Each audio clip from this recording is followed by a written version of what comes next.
할렐루야. 이렇게 한번 더 인사할까요? 사랑합니다. 축복합니다. 사랑합니다. 축복합니다. 네, 우리 성가대에 대해서 한번 현악단 위해서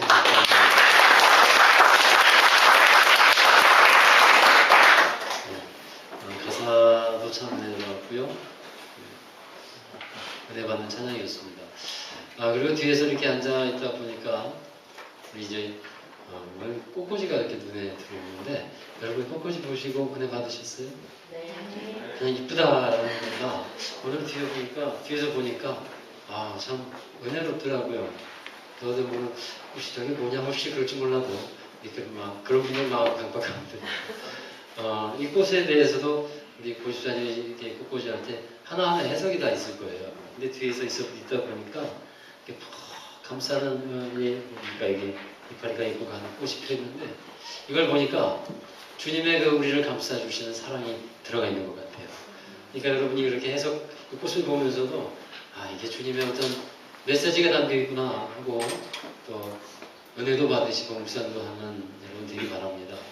예, 꽃꽂이도 아름답게 해주셔서 감사를 드리고요. 어제는 우리 결혼식이 2개가 있었는데 여러분 아시다시피 우리 최민혜 선생님 결혼해서 시집 보냈습니다. 그리고 오세준 전도사님 우리 교회에서 처음으로 배출한 그 사역자인데 이제 대전에서 목회하고 있는데 그거 이제 또 어제 결혼식이 있어가지고요 다녀왔어요. 그 청년이 우리 최민혜 청년 같은 경우는 개척하면서부터 같이 지금까지 함께했던 청년인데 이제 시집 가가지고요 다른 교회 한 남자의 아내로서 또 다른 교회에 이제 섬기게 되는데 참 감회가 새롭더라고요. 마치 부모가 딸 이렇게 보내는 것 같은 마음이 막 밀려오더라고요. 그래서 참 마음도 찐하고 짠하고 그랬습니다. 또 우리 사역자가 된 모세준 전도사님 귀한 사역 잘 감당하도록 하나님께서 좋은 배필도 허락해 주셔서 너무나 감사했고요. 제가 최민혜 선생님 결혼식에 가 있으면서 그런 기도를 잠깐 했어요. 하나님 이번에 시집 보냈는데 다음에 시집 오게 해주세요. 이제는 좀 오게 해주세요. 우리도 그런 사람 있게 해주세요. 그렇게 기도했어요. 보내기만 하면 좀 그렇잖아요. 와야죠. 그래서 그런 기도도 했는데 여러분도 함께 우리 또 결혼한 사람들 축복해 주시고 또 앞으로도 우리 결혼할 사람들 많지 않습니까? 함께 또 우리 자녀들을 위해서 기도하는 여러분 되기 바랍니다. 자, 오늘 말씀을 이어가면요. 여러분 사람에게는 감지적인 기능들이 있어요. 대표적인 것 3가지가 지성, 감성, 영성 이렇게 얘기를 합니다. 보통 지성이라는 것은 IQ라고 부르는 것으로 개인의 지능에 관계된 것이죠. 그래서 판단, 이해, 추리 이런 일반적인 정신 능력에 의해서 판정하려고 나타낸 수치가 바로 IQ입니다. 그리고 2번째는 감성지수가 있는데 요즘에 사람들이 감성지수에 굉장히 많은 관심을 갖고 있어요. 그래서 성품이 이 감성에 해당이 되는데 감성지수는 EQ라고도 하고 교육지수라고도 합니다. 이 감성지수가 높을수록 기분과 감정에 휩싸이지 않은 가능성이 크다고 합니다. 또한 타인의 감정에 공감할 수 있는 능력도 감성지수에 들어가고 다른 사람과 협력을 잘 할 수 있는 사람도 감성지수가 높은 사람이 된다고 합니다. 자, 그 다음에 3번째가 영성지수인데 이건 SQ라고도 부르죠. 이 영성은 이 성령 안에서 말씀을 통해서 그리스도를 닮아가는 것. 이렇게 정의를 할 수가 있습니다. 그러니까 구체적인 삶의 현장 속에서 말씀하시는 하나님, 그 하나님을 체험하고 그리고 하나님과 교제하며 하나님을 닮아가는 것. 이것이 영성이에요. 영성이 있는 사람은 일단 세속적이지 않아야 합니다. 세속적인 것과 영성은 구별이 돼요. 그러나 영성은 또한 현실적이어야 합니다. 세속적이지는 않되 현실적이어야 돼요. 삶의 현실에 적용되는 영성이 되어야 한다라는 겁니다. 어떤 이들은 믿음이 있다고 말을 하고 또 은사를 받았다고 말을 하는데 그것이 그 사람의 영성을 말하는 것은 아니라 하는 겁니다. 그 믿음이 그가 살아가고 있는 현실의 삶 속에서 얼마나 말과 행동으로 표현되고 나타내지고 있는가, 그것이 그 사람의 영성 지수인 거예요. 지성과 감성, 영성 이 3가지는 모두 다 중요합니다. 그러나 여러분 사람이 똑똑하면 좋지만 똑똑하다고 해서 하나님을 알아가는 것은 아니에요. 사람의 감성이 좋은 것이 중요하죠. 그러나 그 감성 위주로 하나님을 경험한다면 자기 감정이나 기분이 좋을 때는 믿음이 있는 것 같지만 아주 마음과 기분이 다운되어 버린 것 같을 때는 믿음도 다 잃어버린 것 같고요. 그런 상태가 되어 보입니다. 그래서 기분과 감성을 따라가면서도 우리가 중요하게 여깁니다만 하나님을 그것 가지고 다 믿을 수 있는 것은 아니라는 겁니다. 그러면 신앙인과 비신앙인에 있어서 뚜렷한 차이점이라고 한다면 그것은 영성인 거예요. 물론 영성은요, 불교에도 영성이 있습니다. 이슬람에도 영성이 있습니다. 그러나 우리가 가져야 하는 영성은 이 기독교 영성, 그리스도의 영성입니다. 그래서 우리에게 좋은 영성이 있어야 되는데 나의 지식에 하나님이 좌우되는 것이 아니라 또 내 감정과 기분에 따라서 하나님이 계시기도 했다가 안 계시기도 했다가 이런 것이 아니라 어떤 상황과 어떤 형편 속에서도 항상 실제하신 하나님, 나와 함께 하신 하나님을 내가 소유하고 그런 나를 또한 하나님이 소유하시는 그런 삶을 살아가는 것. 상황에 흔들리지 않는 그런 마음들. 그것이 바로 영성 있는 삶을 살아가는 거예요. 그래서 영성을 갖춰간다는 것은 우리 안에 예수님의 마음, 또 예수님의 성품을 집어넣는 것이라고 할 수 있는데 원래 우리 인간이 갖고 있는 본성은요, 하나님의 것과는 다릅니다. 사람은 사랑하기보다는 미워하는 것을 더 잘해요. 더 실증내기를 잘하고 짜증도 잘 나고요. 또 본성은 교만합니다. 그리고 되게 부정적인 것이 사람의 본성이에요. 이러한 사람의 본성에 하나님의 본성을 이식하는 것, 이것이 영성의 방법인 거예요. 그래서 하나님의 본성은 뭡니까? 사랑, 겸손, 온유, 관용, 인내 이런 것이 하나님의 성품인데 그것이 우리 안에서 이식되어서 성장하고 성숙하게 되는 것. 이것이 하나님의 형상을 갖추어가는 모습인 겁니다. 자, 여러분 이런 영성을 갖기 위해서는 하나님께서 훈련을 시키죠. 그 훈련을 영성 훈련이라고 하는데 이 영성 훈련의 가장 좋은 장소로 쓰이는 곳이 어디냐면 바로 광야라는 곳입니다. 광야. 하나님은 이스라엘 백성들을 애굽에서 나오게 하셨고요. 그리고 광야로 들어가게 하셨습니다. 먹을 곳이 없는 곳, 마실 물이 없는 곳, 몇 날 며칠을 헤매야 간신히 마실 물을 찾을 수 있는 그곳에서 그 광야를 지나게 하시면서 하나님은 이스라엘 사람들을 훈련시켜 나가셨다는 거예요. 자, 그와 같이 다윗에게도 오늘 우리가 읽은 말씀 중에 나오는 다윗에게 찾아온 광야가 있었습니다. 다윗은 실제로 광야에서 생활해야만 했고 그의 인생도 광야와 같은 혹독한 시절이 찾아왔던 거예요. 사울이 다윗을 죽이려고 혈안이 되어서 쫓아오니까 어쩔 수 없이 다윗은 광야로 도망을 갖게 됩니다. 자의적으로 나간 것은 아니었어요. 어쩔 수 없이 나갔습니다. 그러나 궁극적으로 본다면 그것도 하나님께서 광야로 나가게 하신 것이고 거기에서 훈련을 받게 하셨다라는 겁니다. 다윗에게는 몇 개의 광야가 있었어요. 10이라고 불리는 광야, 그 다음에 엔게디 광야, 바란 광야 이런 광야들이 있었고요. 다윗의 광야 생활에 대해서 성경은 15개의 이야기를 전해주고 있습니다. 다윗에게 많은 광야가 있었듯이 여러분 우리의 인생에서도 다양하게 경험되는 광야가 있지 않겠습니까? 여러분이 이 얘기에 동의를 하시리라고 생각이 들어요. 오늘의 저와 여러분이 읽은 이 말씀을 보면 다윗이 엔게디 광야에 있었을 때 기록한 일인데 엔게디 광야의 지역은요 이스라엘 사해 옆에 있는 곳인데 이 지역은 아주 급격한 침식 지역으로 그 절벽들이 많습니다. 그리고 그 안엔 동굴들이 많아요. 실제로 가보면 그렇다고 합니다. 그래서 정말 황량한 지역인데 그 안에 동굴이 있어요. 광야에는 낮에는 무척이나 덥습니다. 햇빛이 너무도 뜨겁습니다. 그리고 위험합니다. 땅과 하늘 도처에 맹수들이 도사리고 있고요. 그래서 광야에서 필요한 것이 있다면 쉼터, 피난처가 필요한 거예요. 뜨거운 햇빛을 피하는데 가장 좋은 은신처는 동굴입니다. 그 엔게디 지역에서.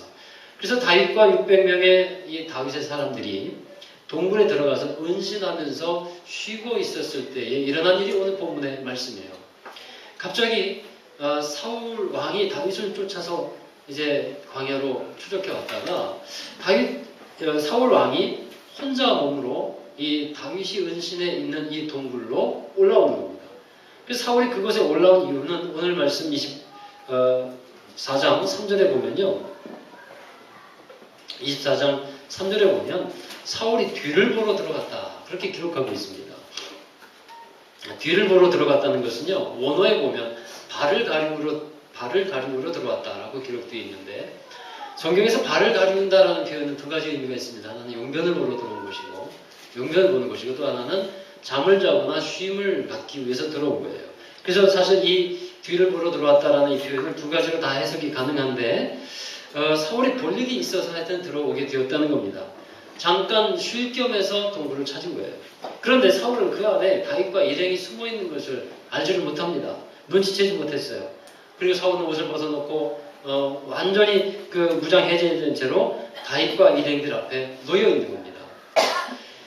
다윗과 그 일행들에게는요, 하늘이 내려준 둘도 없는 기회인 거예요.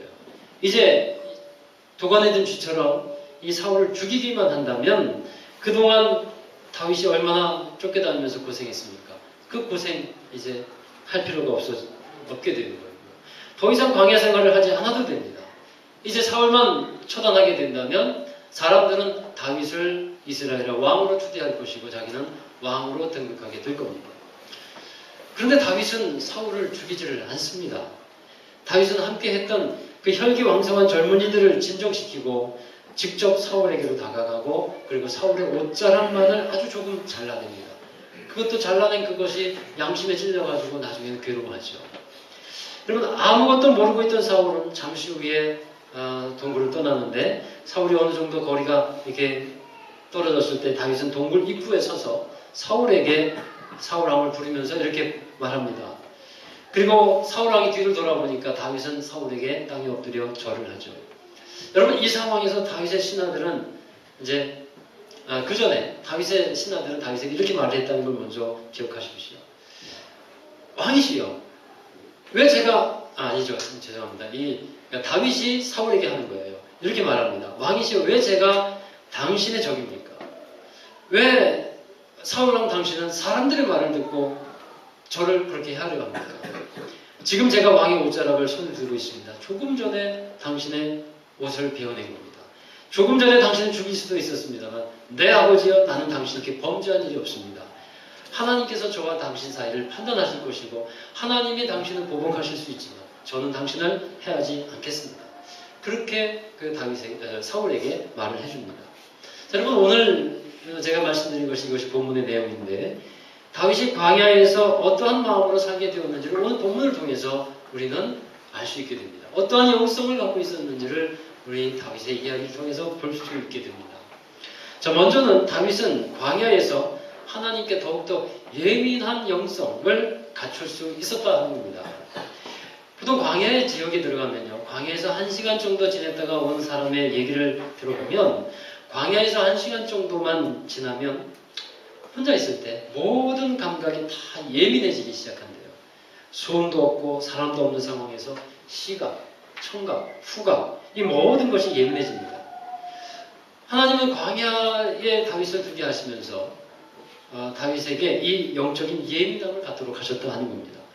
보통 인생을 광야의 비유를 많이 하지 않습니까? 광야 같은 인생, 나그네 같은 인생이라고 말을 하는데 그 인생을 우리가 살아가고 있다 하는 거예요. 왜 그런 비유를 하는가 하면요, 왜 인생을 광야와 같다라고 하냐면 광야는 어떤 자리냐면 도망자의 자리입니다.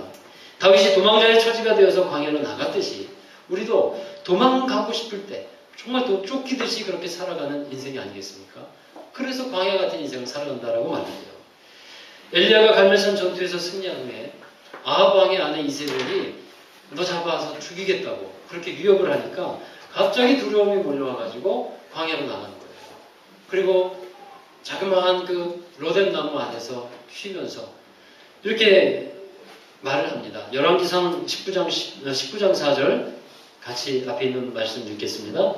스스로 광야로 들어가 하루길쯤 헤매고 한 로뎀 나무 안에서 죽기를 구하여 가로되 여호와여, 넉넉하오니 지금 내 생명을 취하옵소서. 나는 내 열주보다 낫지 못하나이다. 아멘. 여러분, 엘리야가 내뿜고 있는 이 한춤 혹시 여러분에게 익숙하지 않기를 바랍니다. 아멘 되시기 바랍니다. 이 한숨이 익숙해지면 안 되겠어요. 여러분은 지난 한 주간에 얼마나 많은 한숨 쉬셨습니까? 한숨이 혹시 익숙해지지 않으셨어요? 매일 눈만 뜨면 펼쳐지는 그 두렵고 암울한 현실. 창세기에서 땀을 흘리지 않으면 먹을 것을 얻을 수 없도록 하신 그 저주가 찾아올 것 같은 인생. 이렇게 살다가 결국 의미 없이 끝나는 것만 같은 우리의 삶. 이렇게 도망가듯이 살아가는 사람들. 이것이 바로 광야와 같은 인생을 겪는 거예요. 또한 광야는 실패의 장소입니다. 잘 해보려고 했는데 잘 안 되었을 때 찾아오는 그런 공허함이 있어요. 사막의 모래바람처럼 찾아오는 그 쓸쓸함이 있습니다. 열심히 노력은 해보았는데 여전히 소망이라는 것은 사막의 오아시스처럼 가물가물한 상태. 그것이 광야예요. 그것이. 또한 광야는 상처의 자리입니다. 많은 세파 속에서도 많은 사람과 일들을 통해서 상처가 생겼어요. 다윗이 얼마나 많은 상처를 받았습니까? 부상당한 병사처럼 광야로 나온 거예요. 그뿐만 아니죠. 다윗이 아둘람 굴이라는 곳에 있었을 때 반란당한 모든 자, 빚진 모든 자, 원통한 모든 사람들이 찾아왔던 것을 성경은 가르쳐주고 있습니다. 이들에게 얼마나 많은 상처가 있었겠습니까? 여러분, 그런 사람들이 찾았던 곳이 바로 광야였다는 거예요. 그런데 이 광야라고 하는 도망자의 자리, 실패의 자리, 상처 입은 사람의 자리가 다윗에게는 피난처였을 뿐만 아니라 또 한 가지 중요합니다. 하나님을 만나는 자리였고 하나님을 경험하고 하나님과 동행하는 장소가 되었다는 겁니다. 대부분의 많은 사람들이 광야와 같은 힘든 상황 속에서 살아갈 때 마음 또한 어려워집니다. 마음이 오히려 완고해져요.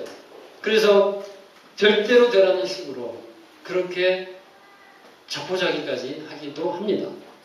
그러나 영성이 주어지는 사람에게는 그 도망자의 장소, 실패의 장소, 상처받은 그 장소가 하나님을 만나는 장소가 되는 겁니다.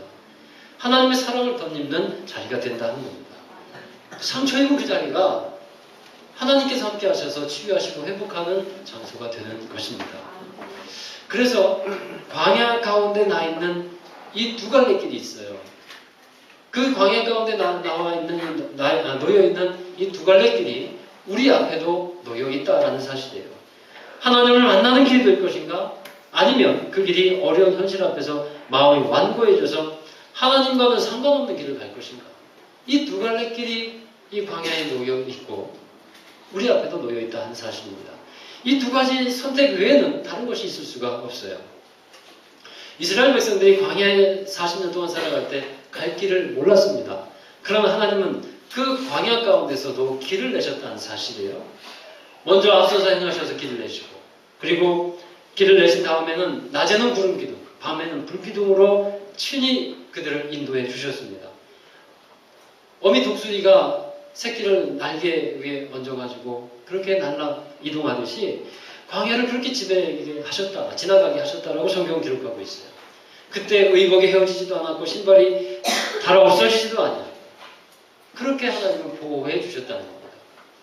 여러분, 광야에는요 유혹도 많고 시험도 많습니다. 예수님이 광야에서 시험 받으셨듯이 어렵고 힘든 상황일 때 광야의 길을 오랜 시간 걸은 것 같을 때 오히려 유혹에 더 빠지기 쉽다라는 거예요. 시험에 걸려 허덕이기가 쉬운 겁니다. 광야에 있는 다윗에게도 시험과 유혹이 찾아왔어요.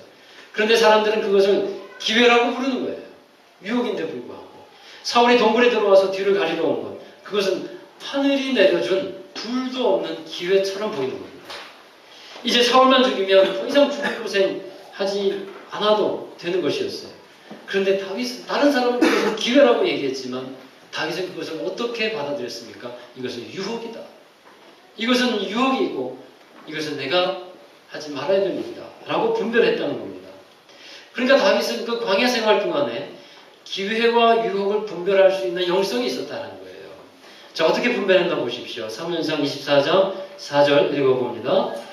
다윗의 사람들이 이르되 보소서 여호와께서 당신에게 이르시기를 내가 원수를 내 손에 넘기리니 내 생각에 좋은 대로 그에게 행하라 하시더니 이것이 그날이니라. 다윗이 일어나서 사울의 겉옷자락을 당하게 되니라. 여러분, 다윗의 군사들이 이렇게 말하는 거예요. 하나님이 다윗 당신에게 내 마음에 좋은 대로 행하라고 하시지 않았습니까? 지금이 바로 그렇게 하실 때입니다. 여러분, 내 마음에 좋은 대로 행하라. 여러분에게도 이 말이 얼마나 마음을 편안하게 하는지요. 당신 마음대로 하세요. 괜찮습니다. 이것이 얼마나 우리의 마음을 편안하게 만드는지 모릅니다. 그런데 여러분, 자칫 잘못하면 그 말이 그 사람을 멸망의 길로 나아가게 한다는 것을 우리는 기억해야 합니다. 사사기에서 이스라엘 백성들이 하나님과 떨어져 살게 된 이유가 뭐였습니까? 그들의 소견에 오른 대로, 말하자면 똑같은 거예요. 내 생각에 오른 대로 그렇게 행동했을 때 그때 그들은 하나님을 떠나게 되었습니다. 지금 사울을 죽일 수 있는 이 순간에 지금 말하는 겁니다. 내가 죽이고 싶으면 죽여도 돼. 하나님도 그것에 대해서는 뭐라고 하시지 않을 거야. 여러분, 이것이 얼마나 큰 유혹이고 시험인지를 우리가 깨달아야 한다는 사실입니다. 어려울 때일수록 더욱 예민한 영성, 예민한 분별력을 갖고 있어야 합니다. 왜냐하면 힘들수록 더 많은 유혹이 찾아온다는 사실을 우리가 알고 거기에 긴장을 해야 돼요. 경제적으로 어려울 때 돈의 유혹이 찾아옵니다. 관계에 어려움이 있을 때에 부적절한 관계, 쾌락의 유혹이 찾아오게 되는 거예요.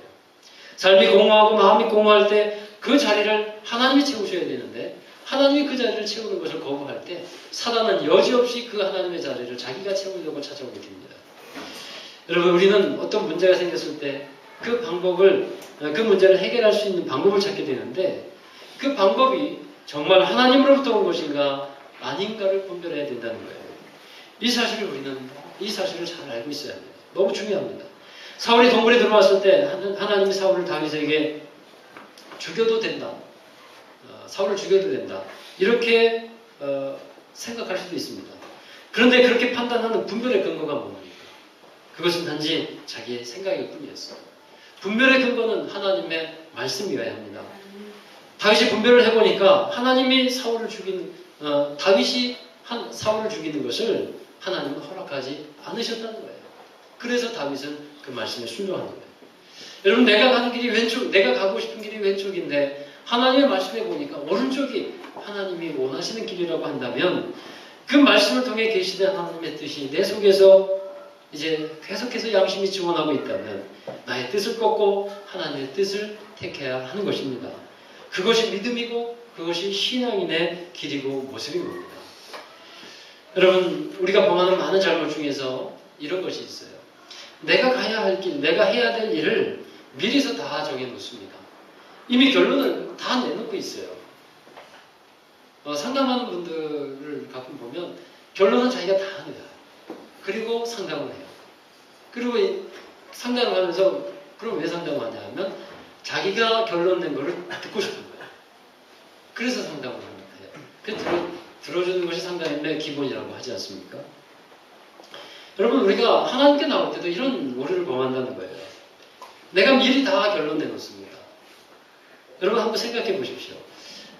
은혜 받았다고 하는 때를 생각해 보세요. 혹시 내가 생각하고 있던 말을 하나님이 말씀해 주셨을 때 내가 살아가고 있는 삶의 방식이 괜찮은 것이라고 말씀이 들려올 때 그때 엄청난 은혜 받지 않으십니까? 그죠? 반대로 하나님의 말씀이 내 생각을 꺾거나 뒤집어 엎어버릴 때 여러분, 그때는 은혜 받으십니까? 내 생각과 반대되는 하나님의 말씀이 전해질 때 그때는 은혜 받으셔요. 사도행전 2장에 보면 베드로가 말씀을 전할 때 그 말씀을 들었던 사람들이 그 말씀에 마음이 찔립니다. 그래서 가슴을 치면서 회개하는 역사가 있었어요. 그들의 생각과 하나님의 말씀이 부딪힌 거예요. 여러분, 그때가 가장 은혜 받는 때가 아닐까요? 사랑하는 여러분, 하나님은 광야에서 길을 내셨듯이 우리의 광야 같은 인생에서도 이미 길을 내셨어요. 할렐루야. 그리고 그 길을 우리 앞에 보여주시고 그 길로 다 오라 하고 말씀하고 계시는 겁니다. 하나님이 예수 그리스도의 십자가로 구원의 길, 생명의 길, 은혜의 길을 열어놓으신 줄 믿습니다. 이제 우리는 그 길로 나아가면 되는데 그쪽으로 방향을 잡고 가면 되는데 결정하면 되는데 하나님의 길에는 눈을 돌리지 않고 그것이 문제죠. 왜 여러분 우리가 그 길을 바라보지 못할까요? 마태복음 7장 13절에 이렇게 기록되어 있습니다. 읽어보십니다. 좁은 문으로 들어가라. 멸망으로 인도하는 문은 크고 그 길이 넓고 그리로 들어가는 자가 많고 생명으로 인도하는 문은 좁고 길이 협착하여 찾는 자가 적습니다. 다윗은 넓은 길을 걷기로 한 것이 아니라 좁은 길을 선택했다는 거예요. 좁은 길이지만 그 길이 하나님이 원하시는 길이라면 내가 그 길 가겠습니다. 그 길이 생명의 길인 줄 믿고 가겠습니다. 그렇게 나아갔다 하는 사실이에요. 사무엘상 오늘 말씀에 24장 10절에 보시면요. 자, 이렇게 사울에게 다시 얘기합니다. 자, 읽어보시죠. 오늘 여호와께서 불에서 왕을 내 손에 넘기신 것을 왕이 아셨을 것입니다. 어떤 사람이 나를 권하여 왕을 주기로 하였으나 내가 왕을 아껴 말하기를 나는 내 손을 들어서 내 주를 해하지 아니하리니 그는 여호와의 기름 부음을 받은 자이기 때문이라 하였나이다. 아멘. 사울이 타락한 왕이고 타락한 주의 종이긴 하지만 여호와의 기름 부음을 받은 자이기 때문에 내가 당신을 해하지 않겠습니다. 이것이 다윗이 광야에서 배운 영적인 예민함이고 분별력이었어요. 여러분, 그러면 이 다윗과 같은 이 영성, 이 예민함을 우리가 어떻게 되찾을 수 있겠습니까? 이 한 가지만 여러분과 함께 나누기 원해요. 우리의 마음을 낮은 곳에 두어야 합니다. 영성의 기본이에요. 낮은 곳에 마음을 두어야 돼요. 광야에서 받는 유혹은 높은 곳을 추구하게 되어 있습니다. 그것이 유혹이에요. 그래서 마귀가 예수님을 광야에서 시험할 때 높은 곳으로 데리고 올라가서 천하 만국 모든 영광을 보여주고 그러지 않습니까? 나의 한 모자라 이거 다 너에게 주겠다. 이것이 광야에서 사람들이 받는 유혹이에요. 높은 곳을 추구합니다. 사람은 높은 곳에 마음을 두기가 쉽습니다. 그러나 주님의 마음은 낮은 곳을 향하고 있다 하는 사실이에요. 우리가 주님과 같이 보조를 맞추어서 높은 곳이 아닌 낮은 곳을 바라보고 그곳에 마음을 써야 합니다. 예수님은 낮고 낮은 이 땅에 그리고 더 이상 낮아질 수 없을 정도로 낮아지셔서 말구 위에 태어나신 분이에요. 사람들이 예수님을 붙잡고서 왕으로 그렇게 추대하려고 하니까 예수님은 그렇게 하지 못하도록 얼른 그곳을 피해서 다른 곳으로 나아가셨어요. 여러분, 사람이 왜 광야의 영성, 그 친밀한 하나님과의 관계를 잃어버릴까요? 높은 곳에 마음이 있기 때문이에요. 하나님과 마음이 다른 곳에 있기 때문에 그렇습니다. 우리는 낮은 곳으로 내려가야 합니다. 그것이 겸손함이고 그것이 바로 은혜 받는 사람의 마음입니다. 뜨겁게 주님 사랑하고 간절히 주님을 찾으며 주님을 찬양하며 은혜의 감격에 빠졌을 때가 여러분 있었다면 여러분 그때가 언제인가를 한번 생각해 보십시오. 정말 뜨겁게 주님의 은혜의 감격에 빠져있던 그때가 언제입니까? 분명히 그때는 하나님 여러분을 낮추셨을 때일 거예요. 하나님이 낮추시니까 낮아져서 주님의 도우심과 은혜를 순전한 마음으로 바라고 구했던 그때가 하나님의 은혜의 감격에 빠져서 살았던 그때였을 겁니다. 혹시 마음이 아프고 힘들 때, 삶이 공허하고 지쳤을 때 그때 주님만을 구하고 그랬을 때 하나님은 은혜의 놀라운 역사로 우리와 함께 하셨을 거예요. 그때 주님은 위로해 주셨고 그때 주님께 기도할 때 여러분의 마음에서 우리의 마음에서 이제 나오는 기도는 주여 나는 주인입니다. 나를 떠나소서. 나는 주인입니다. 나는 주인입니다. 이렇게 눈물 흘리면서 기도했을 때 여러분 그때가 낮아졌을 때 아니겠어요? 많은 사람들이 그 사랑, 그 은혜를 잃어버립니다. 왜 그것을 잊어버립니까? 이제 어려운 시절을 벗어나서 이제는 좀 더 이제는 어려움을 면하고 편안하게 좀 편안해졌을 때 그런 것들이 찾아오는 거예요. 사람이 신앙적으로 나태해지고 게을러지는 것은 어려울 때라기보다는 편안할 때 모든 어려움이 지나갔을 때 그것이 찾아오기가 쉽습니다. 사랑하는 여러분, 따라서 우리 마음이 낮은 곳으로 향할 수 있기를 바랍니다. 좁은 길이라고 해도 그 길이 생명의 길이고 은혜의 길인 것을 믿고 그 길로 나아갈 수 있는 여러분 되기 바랍니다. 내가 필요한 섬김의 자리가 있다면 그곳으로 나아가는 겁니다. 내가 필요한 헌신의 자리가 있다면 그곳으로 나아가는 거예요. 하나님은 나에게 필요한 순종을 요구하신다면 그 순종함으로 하나님과 함께하는 저와 여러분 되길 바랍니다. 제가 금요일 날도 그런 얘기를 했어요. 제가 뜨겁게 주님을 만나고 목회를 하는 가운데서도 정말 순전한 마음으로 목회했던 때가 언제냐 생각해 보니까 개척하고 정말 몇 명 없었을 때 간절하게 주님을 그 강대상에 엎드려서 눈물로 기도하고 그리고 순전한 마음으로 주님을 위해서 더 전도하자 그리고 밖으로 나가서 전도하고 그런 때였더라고요. 그때가 가장 제 마음에서도 순전하면서 열정적으로 더 목회했던 때가 아니었나 싶어요. 여러분, 예수님의 십자가를 한번 생각해 봅시다. 예수님의 이 십자가는 사랑이지 않습니까? 자기 희생, 자기 헌신, 고난과 죽음의 십자가예요. 그 고난과 죽음 없이는 부활의 영광도 없다 하는 사실이에요. 내가 그리스도와 함께 십자가에 죽었나니, 십자가에 못 박혔나니, 이 고백이 나에게 있어서 실제가 되지 않으면 부활하신 주님과 연합하여 살 수가 없게 된다 하는 사실이에요. 그래서 우리는 다시 이 낮아짐의 자리, 사랑의 자리인 복음 앞에, 십자가의 복음 앞에 서야 하는 것입니다. 십자가의 복음 앞에 서서 영원히 멸망마다 마땅한 우리를 예수님의 낮아짐, 예수님의 고난과 죽음을 통해서 우리에게 새로운 생명을 얻게 하셔 주신 그 하나님의 사랑을 다시 확증해 나가야 하는 것입니다. 하나님의 우리를 향한 그 사랑을 우리가 확증하게 될 때 이 세상의 어떤 환란이나 곤고함이나 위협이나 기근이나 칼이나 세상의 어떤 피조물이나 권세와 능력이라도 우리를 그리스도의 사랑에서 끊을 자가 없게 되는 줄로 믿습니다. 사랑하는 여러분, 왜 하나님이 광야를 만나게 하시고 그 광야의 길을 걷게 하십니까? 그곳이 힘이 들고 어려운 것은 사실이지만 그 광야를 통해서 더욱 겸손해지고, 그리고 그 광야를 통해서 하나님을 만날 수 있고 하나님을 사랑하는 그 사랑을 확증하는 사람이 될 수 있기 때문인 것입니다. 광야와 같은 인생에서 하나님은 우리의 목자가 되시고 인도자가 되시고 피난처가 되십니다. 우리도 그분만을 의지하면서 모든 것을 주님께 맡기고 살아가야 할 것입니다. 이번 달 교역자 회의에서 설교하시는 목사님이 자기 교회 권사님 얘기를 들려주었어요. 그 교회 권사님이 배제대학교에 교수로 채용이 되셨다고 합니다. 그런데 그분이 순수 국내파예요. 그러니까 국내에서 공부를 한 그런 분입니다. 그런데 이분이 이제 그 교수, 배제대학교 교수 채용 공고가 나서 거기에 지원을 했는데 얼마나 많은 지원자가 있었겠습니까?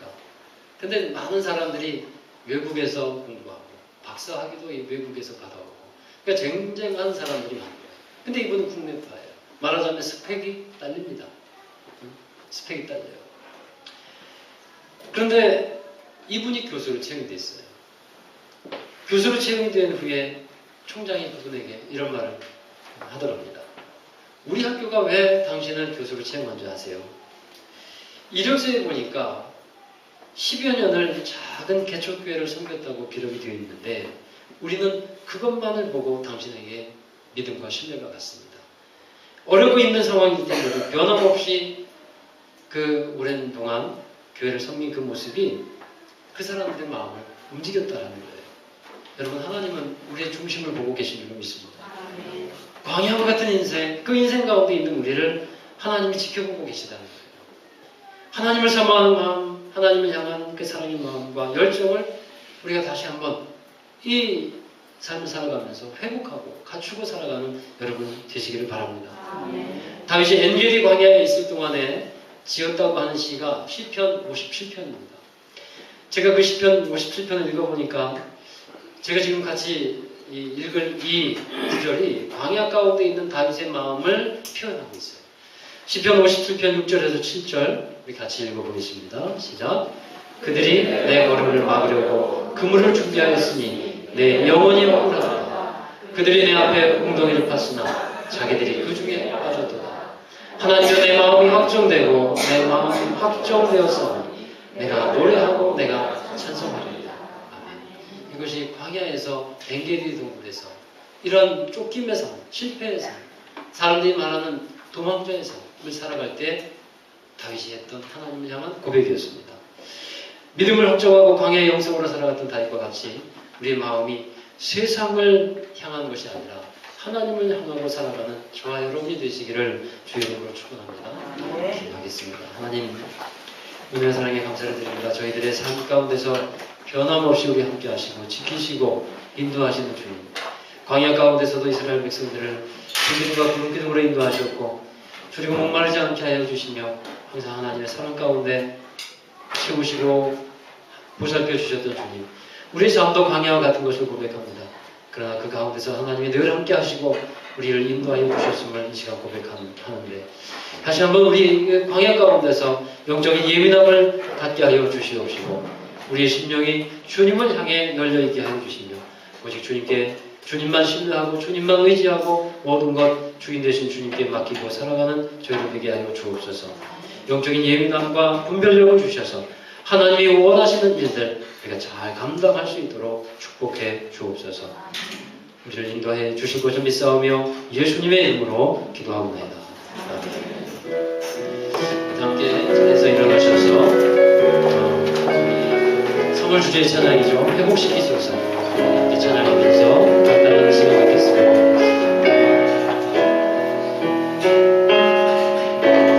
Thank you.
진실로 하나님을 향한 사랑이 더욱더 우리 안에 확증되어지도록 역사해 주옵소서. 내가 그리스도와 함께 십자가에 못 박혔음을 인정하게 하시고 그것이 우리의 실제가 되게 하여 주시고 우리의 삶 속에서 우리를 힘들게 하고 아프게 하는 그런 많은 상처되는 일들과 사람들에게 우리가 분노로서 또 내 생각으로서 행하지 않게 하여 주시며 오직 하나님의 사랑으로 하나님의 말씀으로 대하게 하시고 우리를 통해서 치유의 역사, 회복의 역사를 이루시는 그 주님의 놀라우신 손길을 경험케 하여 주옵소서. 다윗과 같은 영적인 예민함 갖게 하여 주시고 주님의 말씀을 통해 분별력을 갖게 하여 주시고 우리가 세상의 길이 아니라 하나님의 길을 택해서 나아가게 하시고 그 길이 좁은 길이라고 할지라도 그 길이 생명의 길임을 우리가 인정하며 믿음으로 그 길로 나아가서 주님의 영광에 참여하는 모든 주님의 자녀들 되게 하여 주옵소서. 저희의 삶에 힘들고 어려운 일들 주님께서 반드시 일어나게 하시고 소생하게 하시고 더욱더 힘있게 쓰임받게 하여 주실 것을 믿습니다. 믿음으로 우리가 주님 앞에 드리는 삶이 될 때 역사하여 주옵소서.